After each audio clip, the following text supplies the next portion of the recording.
কয়েকদিন পরেই পবিত্র মাহে রমজান।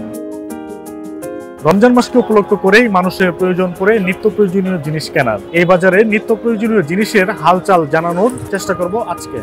রমজান উপলক্ষে এবার তো কোনো সরকার নাই, এখন তো মানুষ দেউলিয়া অবস্থায়, তো মানুষেরা তো অত টাকা পয়সাও নাই, তো সেরকমই আছে।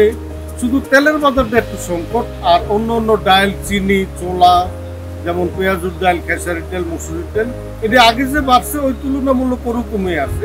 রমজান উপলক্ষে সবাই মনে করতেছে ডিমের দাম বাড়বো, অথচ ডিমের দাম কোনো সময় রমজান মাসে ডিমের দাম বাড়তি থাকে না। আজকে তো মনে করেন 2-3 মাস সময় 130 টাকা, 120 টাকা, সাদা মুরগির ডিম আছে 120 টাকা ডজন, লাল ডিম 130-125 টাকা বিক্রি হইতেছে।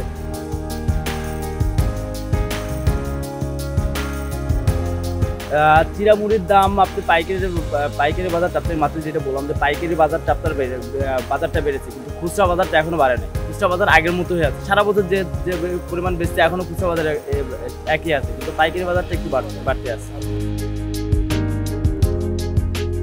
গতবারের তুলনায় এবার অনেকটাই খেজুরের দাম কম আছে। গতবারের চেয়ে এবারে প্রায় অনেক কেজিতে অনেক টাকায় ডিফারেন্স।